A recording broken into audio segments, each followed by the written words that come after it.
holiday, just like every Rosh Hashanah, and it's certainly a time to daven because each Rosh Hashanah is mostly a Yom Din. The Gemara in Rosh Hashanah says, Arba Rosh Hashanah Hain, 4 Rosh Hashanahs every year. But there's only one.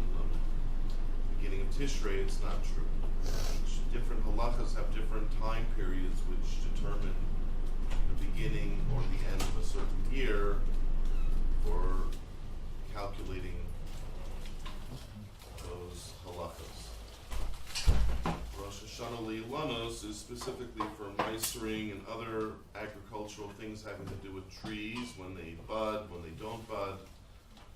The Gemara says this is the time of the year when, unbeknownst to most of us, but luckily if we learn the Gemara we know it, and hopefully the agricultural people know it, that there is a upsurge of sap that starts to flow within the trees at this time. That's why it's considered to be Rosh Hashanah Leilanos, not an arbitrary time, because you've had a certain amount of rain, etc., and the way that the climates work, etc. It's considered to be the beginning of when the sap starts to flow. Basically, when life kind of returns internally, on an internal, very hidden way, to the trees. And one could go one step further, and there are people who darshan based on a pasuk in Sefer Devarim that Adam Eitz Hasadeh, man is considered to be a tree of the field, which is a very cryptic phrase, and not everybody interprets it this way, but it's certainly once heard of Moshe Shapiro that we're in his the year after he was niftar, so we certainly want him to have Ilui Neshama. That this is a reason for us to learn, like why many different sayings of our sages instruct us to learn from the tree. It says he should be like a tree with deep roots, and even a minimal amount of foliage that won't get easily blown away in the harsh winds. And don't be like the others who have more foliage, more impressive outwardly, but have very little roots, right? The beauty of the Jewish nation is we have very deep roots, and the more that each person establishes his deep roots, which the Gemara says should be your Maisim Tovim. Maisim Tovim, it's in Pirkei Avos, should be considered your deepest roots, and your Chachma should be that part of you that reaches up towards Hashem and tries to always increase, but it shouldn't outpace your Maisim Tovim. You should always have more Maisim Tovim than your Chachma, which they ask as a kasha, how can you have more Maisim Tovim than your Chachma? If you don't have Chachma, how can you do Maisim Tovim without Chachma? How can you do anything? The answer is, like we said at the beginning, by Matan Torah, Nasa v'Nishma, that we do a lot of things without understanding them 100%. And even though we are also committed to Nishma, to understanding, but it's always secondary. First I have to do, right? What does it say? There's a Yiddish expression, miton, something about that. Famous expression about doing. You always have to do. The more even says, La'olam yasik ba'adam b'torah mitzvah sefila lo lishma.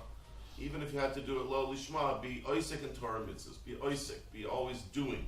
Doing more mitzvahs. Doing more tzedakah. Doing more maisim tovim. And also more learning. But those are our roots. The roots of a person are his actions. That's in Judaism the way we look at it. So we can learn a lot of things from the trees. There's different halachas we learn regarding Tu B'Shvat, but it's a time also to think about our internal sap, as it were, our internal juices. Is our internal systems flowing? Are we kind of rigid and not striving to grow? So even though we all have our ups and downs, we have our 4 seasons of our lives, and every year has 4 seasons. Our day-to-day lives, we sometimes have ups and downs, but generally speaking, there are times of the year when it's time to sort of take a hold of oneself and say, okay, I'm going to start to do more things, at least internally, my sap is going to start to flow. So it's a good time to do that. Whether you do eat the fruit, you don't eat the fruit, you make brachas, you don't make brachas, it's all beautiful and wonderful. But first of all, learn the halachas. There's specific halachas for this day, which is the most important thing. And there's a lesson for us to be a little bit more like the trees.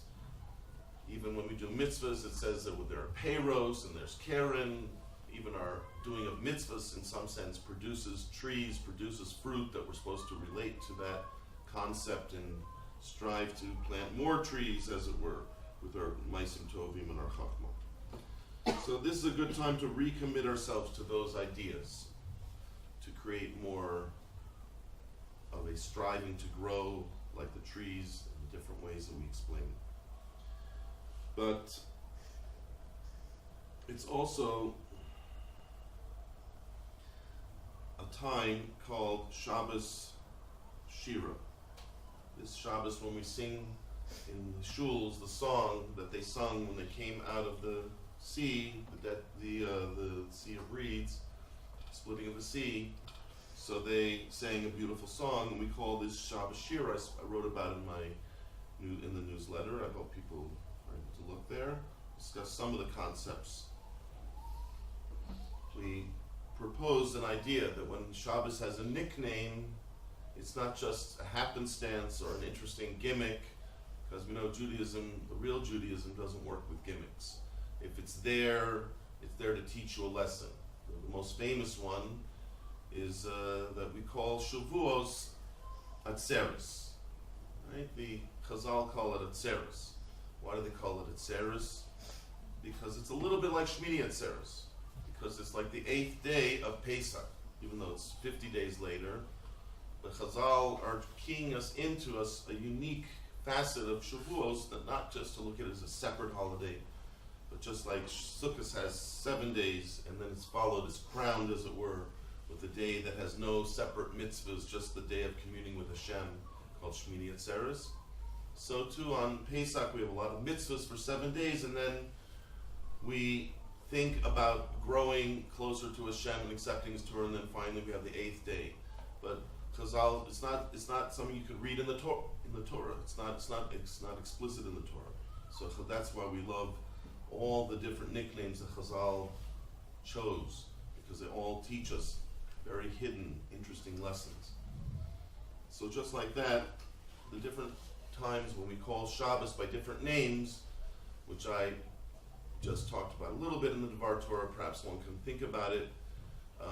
The three that came to my mind were Shabbos HaGadol, right before Pesach, Shabbos Shuvah, right before Yom Kippur, and then we have this one called Shabbos Shira. So my proposal is that it has something to do with the power of that Shabbos, to get you ready for something and also to help you grow in a certain way, because it's a combining Shabbos with another event that's coming at that time. Like the Seseres Emet Tshuva is a time for Tshuva, so on Shabbos Tshuva it's a special time that's specially Mesugel, because we know Shabbos in general is the time we have more time to think, even though a lot of people run from one Kiddush to another Kiddush, and it's a very fun, sociable time as well. I'm not playing that aspect down, but the truth of the matter is, the Ramban says that the specialty of Shabbos and Yom Tovim is time we get together in shul and we declare as a huge group our belief in Hashem and our love for Hashem, and that we are His creations. So it's a time for more thinking, for more davening, for more introspection. But of course, we have special meals with our family. There's a lot of interesting things that happen on Shabbos. But basically, Shabbos is a day of growth. Shabbos shouldn't be just a day of rest. Our Shabbos is a day of growth. We're seceding from physical work, but we're letting our minds flourish and grow in all the ways that we're supposed to. So that by the end of Shabbos, it should be in Kabbalah it's called the time for Ra'ava, for Eis Ratzon. So the end of Shabbos should be the highest point, when you feel you've been growing and growing for 24 hours till, how can I grow anymore? Okay, Shabbos is over. Like, it should be a very high moment.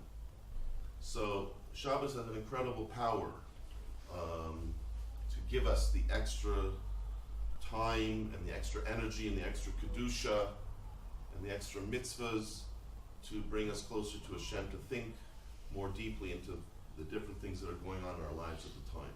So at the time of Tshuva, call it Shabbos Shuva, to realize that now is the time that not only we read a special Haftorah that starts Shuva Yisrael, so we call it Shabbos Shuva, but also we are imbued at that time with extra siyata d'shmaya to try to put things together. During the week we run around a lot, we don't always have time to think as much, and as we know from the Mesilas Yesharim says, that's one of the tricks of the Yetzer Hara, to get us to just run around and just do a lot of small tasks without really thinking about our goals in life and whether we're succeeding in all of our goals.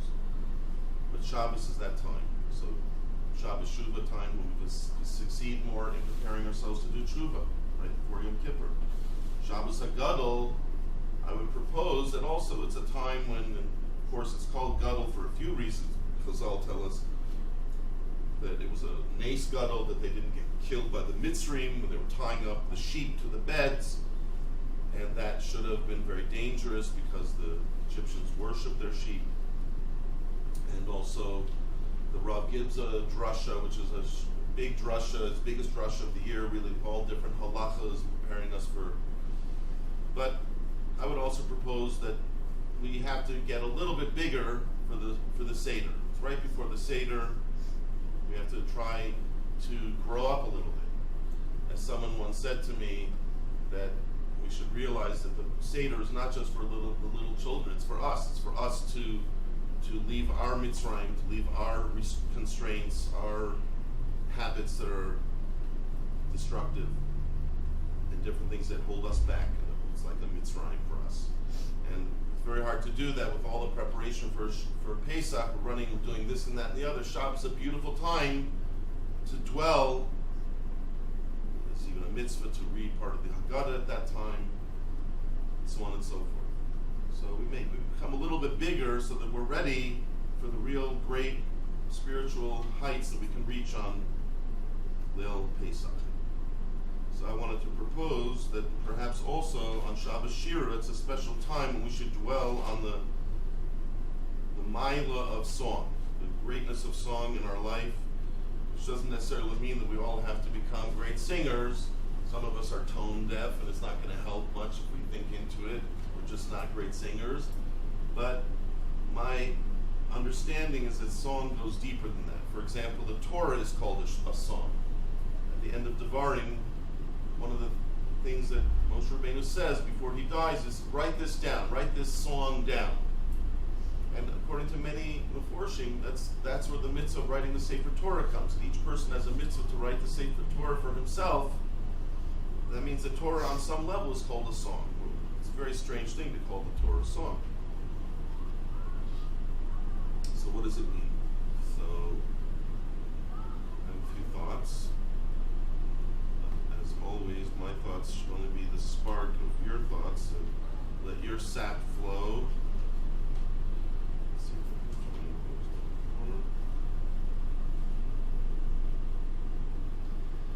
If we think about it in a certain respect, it's like Chazal compare coming out of Mitzrayim to a baby being born. It says we were like born in Mitzrayim. So Mitzrayim was like a big womb where we grew within the stomach of Mitzrayim, as it were, and were finally born when we came out of Mitzrayim. In a sense, that's why we were supposed to treat the Mitzrayim properly, because they even if they worked us to the bone, and they did a lot of harsh things against us, and they deserve to be punished, but they also deserve a Harkar Sato, because that's where we grew into a nation. From 70 disparate people who happen to believe in the same God, to a nation that's ready to accept the Torah and lead the world to a Geula. That's a huge transformation. That happened in Mitzrayim. We have to appreciate that happened in Mitzrayim. Therefore, we have to be careful with the Mitzrayim. We have to it's a mitzvah not to be Mitzvah the Mitzrayim. So, when we were born, when exactly were we born? When we came out of Mitzrayim, but we're still being chased by Paro and his men, until we actually saw the Mitzrayim die and wash up on the ocean, on the seashore. The Gemara says that the people were still a little bit nervous. Maybe they came out the other side And we have to remember this was a nation of slaves. These are people who had been working day and night for their masters, and that type of relationship is a very belittling one, where you're not looked at as more than just like an ox, more than just a worker. And now they have to develop themselves as human beings, to be b'nei chorim, to be like noble people who have a purpose in life.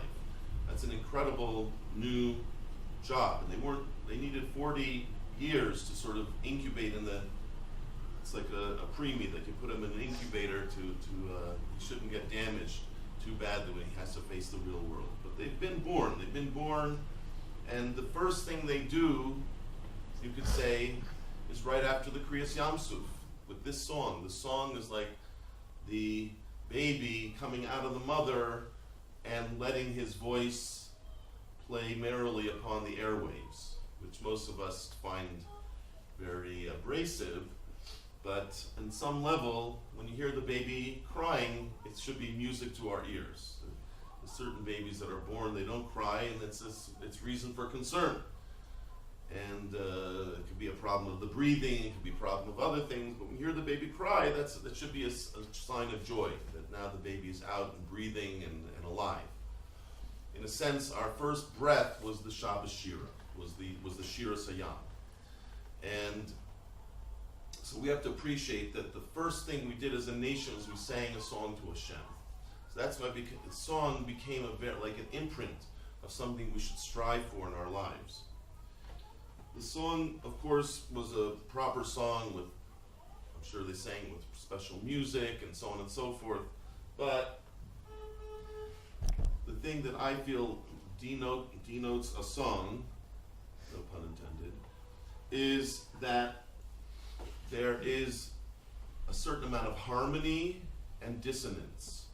A true song spans a lot of notes and a lot of chords and a lot of different dissonance. Anyone who knows music a bit, that the way that the songs are built are through a certain amount of harmony, that chords and notes that sound together that blend nicely and make us feel good.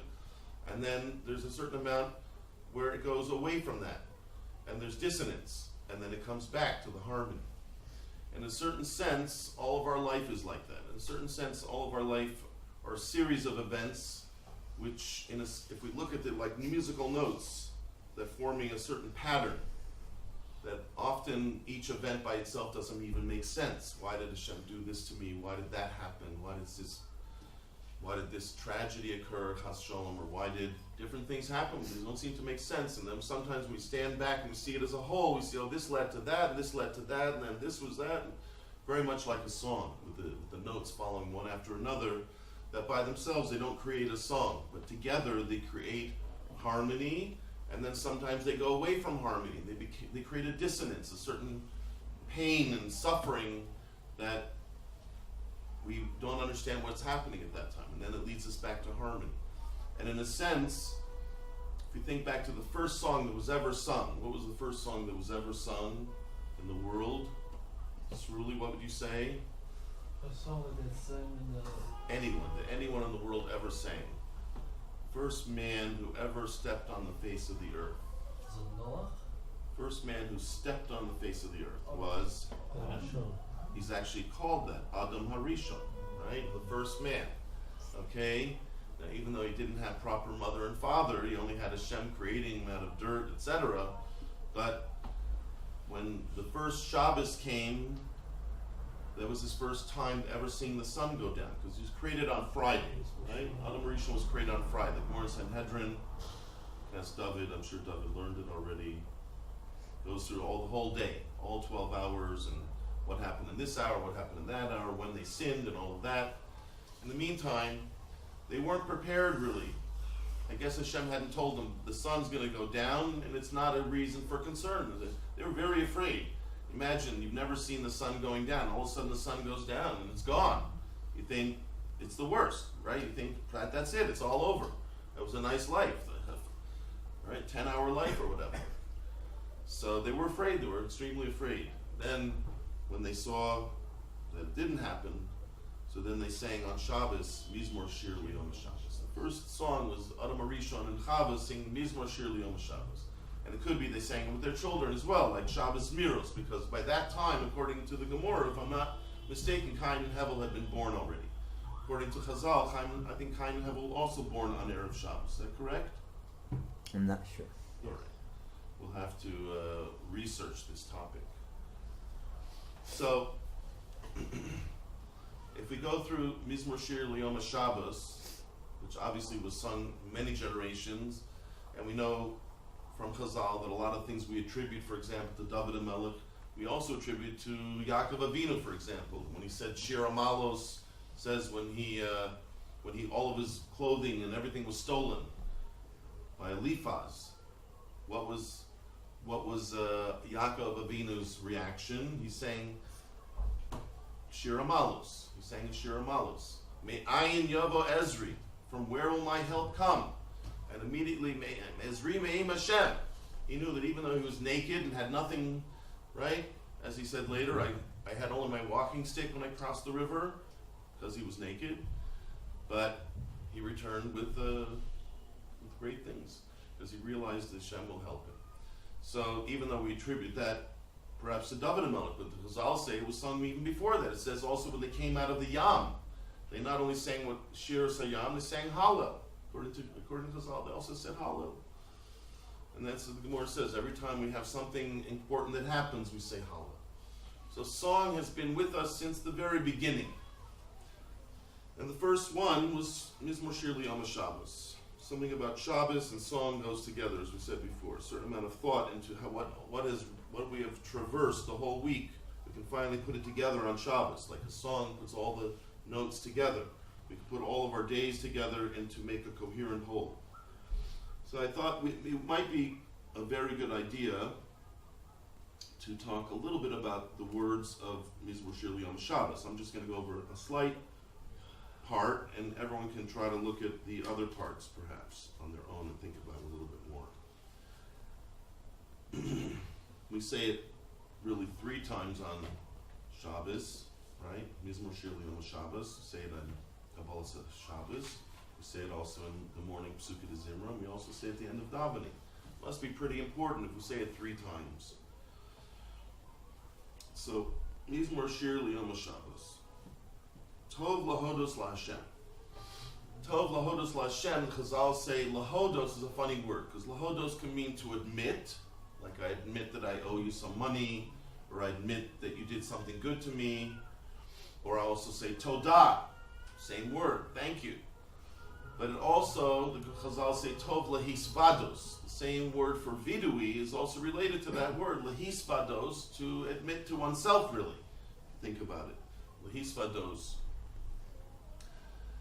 That there's a certain amount of, like we said, time for tshuva, time for thinking, time for admitting what we're doing right and also what we're doing wrong.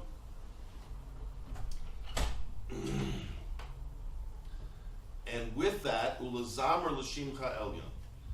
We're never just supposed to remain with bad feelings. A Jew is not supposed to be just full of guilt. It should lead somewhere. Lazamer l'shimcha elyon. Lahodos should bring us lazamer l'shimcha elyon, to Hashem's highest name, which means the way He runs the world, everything fits together. And one day we'll see the true effect of how all the events of the world fit together. But Lazamer has another meaning behind it as well, which is the word Zmirah, which is a malacha actually on Shabbos. That to prune a tree to help it to grow better. So when we talk about Zmiros and even Psukei Zimra, many explain with the same idea. When we say Psukei Zimra every morning, what are we doing? What is that? Just a bunch of Tehillim to start the day off? Like your daily quote of Tehillim? No. Special Tehillim that are supposed to bring you to the next stage of davening, which is Kabbalas Ol Machlu Shamayim, L'Zamer L'Shimcha Elyon. And then the Shemona Esrei, we stand in front of the King of Kings, we ask for our request, the height of the whole davening. So somehow Psukei Zimra is that first step. Of course, there's korbanos, there's brachas, there's other things, but in a certain sense, this is an important.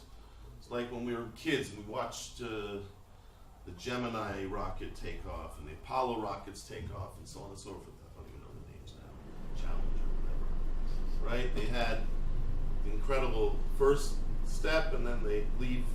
Part of it goes down, and then the other part goes up, and then the final stage let off two things, and that little tiny thing went way up out of Earth's orbit. That's kind of what davening's all about. Each stage, we're trying to get away from our pull to Gashmias, our pull to this world, and try to connect back with Hashem.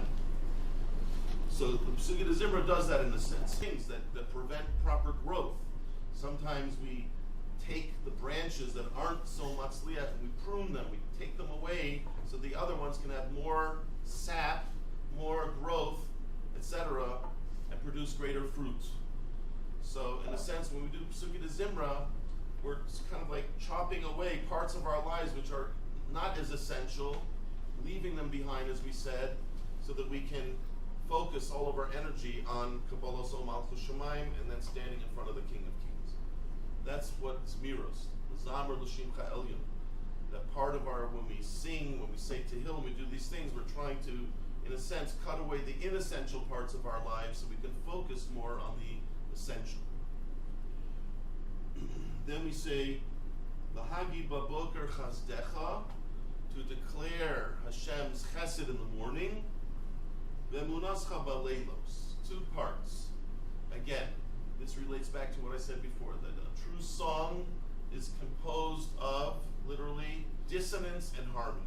There's parts of our life where things don't quite make sense. That's like the nighttime, when we have to just run on automatic pilot of our emunah. And then there's the morning, where everything's clear. I see everything growing beautifully. I see the sun. I feel the wind in my face, and everything seems to be going great, right? As some great Jews once said, we feel groovy.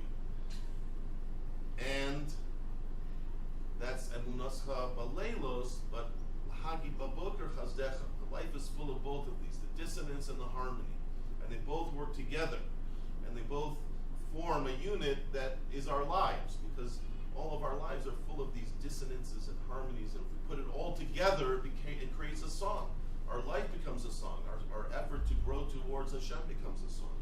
Putting it all together, that it should work in a harmonious whole, and that we don't look at the dissonance as a bad thing. We look at it as bringing us into a harmony that's more meaningful, like a regular song does. Okay, we gave a little bit of an idea. Perhaps people can work on the rest themselves. But two more things I just wanted to say before we finish. That it says in the Midrash, Nachon kisacha me'az. There's a pasuk that says Nachon, it became firm and proper or fixed. Nachon, something's Nachon, it's proper, it's in its proper form. Kisacha, your throne, me'az. Nachon kisacha me'az. Chazal say from the time that Klal Yisrael sang this shira, it made Hashem's kisei nachon, like firmly standing on the ground, but not wobbling, as it were. And even though we have at the end of the parsha with Amalek, it says that Hashem's kisei is a little bit wobbly again. Right? Again, that's the harmony and the dissonance, back and forth till the final gula, Bezrat Hashem. But something happened when we sang that song. When you sing a song, when you put all the parts of your life together, and you say all the dissonance and all the harmony is a meaningful whole, and it's all to sing great praises of Hashem. And I'm going to try to appreciate the people that I meet that I don't like, and then the people I meet that I do like. Those are like the notes that are the dissonance, and the notes that are the harmony. Because we're not an island unto ourselves. Just like a note of a song is not supposed to be played by itself, but in relationship to the other notes, that gives it meaning, that gives it sometimes dissonance and then sometimes harmony. And that has to, that declaration, that final declaration that everything that we've experienced in Mitzrayim all led to this incredible moment that we saw the justice take place. They saw all sorts of things happening in the Yam. The big Rishonim had a harsher death, and the less of the Rishonim had a different kind of a death. Everything was mida keneged mida. Everything reached shleimus at that moment. They reached everything that had culminated in that moment, and they were finally born as a nation, and they realized it, and they put it all together. And that is when Hashem's kisei became nachon, became fixed, became firm. We have to realize that when we do that with our lives, and we declare the shira, we learn how to sing, both physically and also especially mentally, putting all of our parts of our life together, that we should feel like my life is a song, my life is a beautiful song, and every single little thing that I meet is a part of that song. It's a note that may be a little bit dissonant, but it leads to a harmony. Or maybe it's the harmony. Maybe it's the Emunascha B'Leilos, maybe it's L'Hagid B'Boker Chazdecha. It all is a declaration of the greatness of Hashem, that Hashem is leading us in a direction. That's why when they finished the final culmination, says Hashem Yimloch Le'olam Va'ed. When you realize everything is leading to a certain goal, that will be the glorification of Hashem's name, then it becomes a pathway. I once heard from Reb Neugershal that it was like when the sea opened up, it's like they realized they're being given a new path in life. And the sea represented Olam Hazeh. The Olam Hazeh that can drown us in taiva and can drown us in different things that are murky understandings, murky people, murky situations. But then it suddenly opens up and we're on dry land in the middle of that ocean. A Jew should always feel like he's on dry land in the middle of this crazy ocean where many crazy leaders are trying to do different things and many people are saying weird things about people that we feel are good. That's all like the ocean, which is extremely choppy.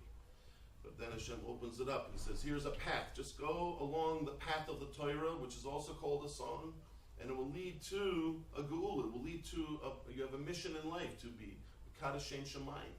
And don't pay attention to all these other things. Of course, we have to be cognizant of the things in our lives. We have to take care of our responsibilities. But we shouldn't get bogged down, right? Like the people in an ocean, where you try to run in the ocean and you feel like you can't move your legs, you can't move, things are, you feel like you're being withheld. And all of a sudden it opens up and there's dry land and then you can run through, you realize you have a whole different purpose than everything else in life, than the other people who are still drowning in that ocean. So this is Nachon Kisach Me'oz. And the last thing I just wanted to say, I saw an interesting article this week about the tomato. I may have mentioned it to a few people.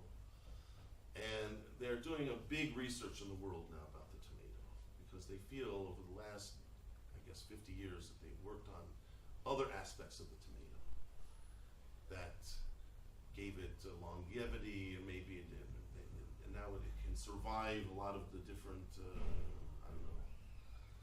different plagues and so forth. But it also lost a little bit of its taste. They found it's like very tasteless, became tasteless. So they've done research, very heavy research, obviously millions of dollars and so forth. And they were able to analyze 13 compounds that contribute to the sweetness of a properly sweet tomato. Which, by the way, in Judaism, we don't ignore these things. 13 is a special number. Besides the fact that when we're 13, we become bar mitzvah. 13 is also the 13 attributes of Hashem that are rachamim. 13 midos that we darshan the Torah with. And the gematria of Av is 13. The gematria of Echad is 13. There were 13 shvatim, actually, if you think about it. So 13 is an incredible number. So I think it's not for naught that they came up with this idea that there are 13 compounds. You put all these different things together that each one by themselves probably tastes like, but you put them together. Like the Basamim, says the Ketoris in the Beis HaMikdash had 11, not 13. But that 10 of them smelled good, and one of them was really not such a good one, right? And they put that together, and it created an incredible smell. It smelled so great that it was a miracle. Women didn't miscarry, and so on and so forth. And girls didn't have to put on perfume in Yerushalayim because this had such a great smell. So we should realize, again, the idea of all these disparate things, when they form together, they can create something sweet, that even the Goyish world has brought to our attention, this fact. Right? And hopefully we'll get some nice tomatoes out of it. But I'd say from my perspective, I feel like this sweetened up the drasha a bit. And hopefully we realize, are there 13 people here? That 13 together, if you have people who don't like so much, but all together, come together as a nation. We bring all the events of our lives together, the dissonance and the harmony. We appreciate it as a song of Hashem that creates a tremendous Kiddush Hashem, like the solidification of Hashem's throne, as it were. And that's where that's the real declaration, Hashem Yimloch Le'olam. Right, we should be zeicher to the Geulah.